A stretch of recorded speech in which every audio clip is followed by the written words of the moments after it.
हम बड़गाम की तरक्की चाहते थे, हम बड़गाम के लोगों की बेहतरी चाहते थे। हम चाहते थे कि अगले 4 साल उनका एक करीबी रिश्ता जो है वो हुकूमत के साथ बना रहे, लेकिन बड़गाम के लोग कुछ और चाहते थे। अब हम अपनी जगह इस नतीजे को एनालाइज करेंगे, कहां पे खामियां रहीं, कहां पे दुरुस्त करने की जरूरत है। अगर कहीं पे ऑर्गेनाइजेशनली नेशनल कॉन्फ्रेंस में कुछ चेंजेस लाने की जरूरत है, उन पे सोचा जा सकता है। अगर कहीं पे हुकूमत में कुछ बदलाव लाने की जरूरत है, उसमें भी हम एक एक्सरसाइज कर लेंगे।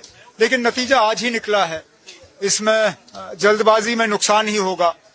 मैं अब श्रीनगर नेशनल कॉन्फ्रेंस के सदर जनाब फारूक साहब से बात करके उनसे गुजारिश करूंगा कि आने वाले दिनों में वो तंजीम की वर्किंग कमेटी की मीटिंग बुलाएं।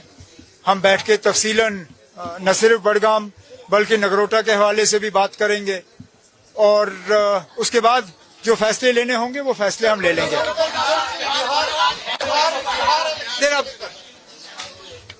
जब मैं बिहार के नतीजे देखता हूं तो अपनी हालत पे मुझे दुख कम होता है, क्योंकि मुझे पहले ही मालूम था कि ये बड़गाम का इलेक्शन हमारे लिए आसान नहीं होगा। बड़गाम के कुछ अपने ही अलग हालात हैं। एक ऐसा तबका है, काफी बड़ा तबका वोटरों का, जो मुद्दों पे वोट नहीं देते।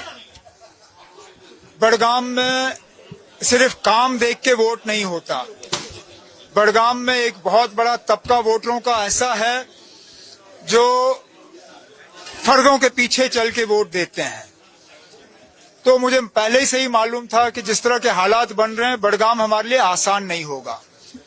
लेकिन जब मैं बिहार का हाल देखता हूं और मैं ये देखता हूं कि ये वो बिहार है जहां वोट चोरी के नाम पे जब यात्रा चली, तो उस यात्रा में काफी संख्या में लोग जो हैं उस यात्रा के साथ जुड़े।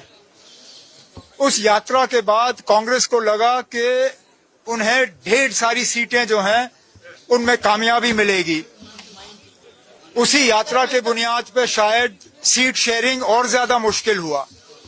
लेकिन जब हम नतीजे देखते हैं तो बजाय ये कि एंटी इनकम्बेंसी का नीतीश कुमार जो है वो शिकार हो, उन्होंने एंटी इनकम्बेंसी को इनकम्बेंसी में तब्दील करके हुकूमत का फायदा लेके अब कहते हैं कि 10वीं बार जीता है, 10वीं बार मुख्यमंत्री बनेंगे।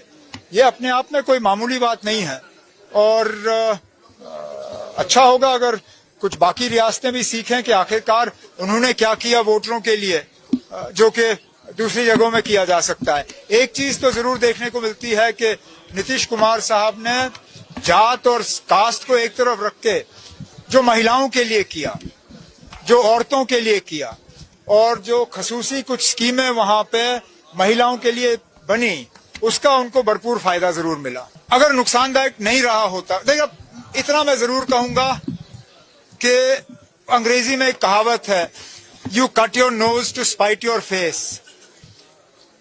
रूहुल्ला ने मुझे एक पैगाम पहुंचाने के लिए क्या किया क्या नहीं किया वो एक बात, लेकिन सियासी तौर खुद तो उन्होंने खुदकुशी की।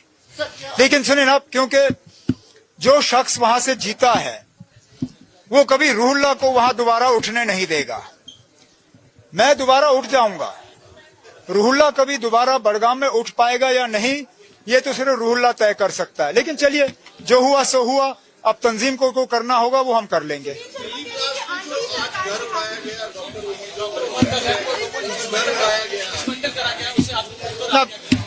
अगर इन चीजों से आतंकवाद रुक जाता तो अभी तो रुक गया होता।